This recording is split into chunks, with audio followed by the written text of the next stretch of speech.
वैसे तो माहिर नफ्सियात ही सही तशख़ीस कर सकता है कि आपको कोई ज़हनी मसला है या कोई मेडिकल इलनेस है,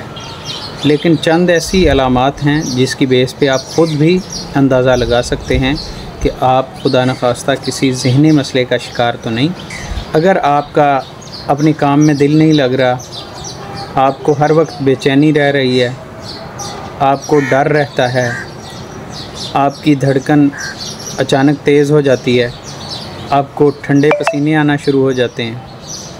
जो आपके पसंदीदा काम हैं आप उनको भी ताहट के साथ करते हैं, आप चिड़चिड़ापन का शिकार हो चुके हैं, आपकी नींद सही नहीं रही,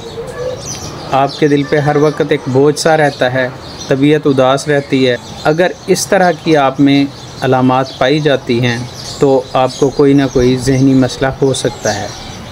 बेहतर है कि अगर ये अलामात हैं तो आप किसी माहिर नफ्सियात से मिलिए ताकि वो आपकी तशख़ीस करके आपको सही गाइड कर सके।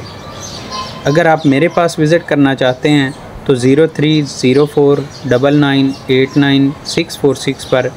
रब्ता करके अपॉइंटमेंट बुक कर सकते हैं।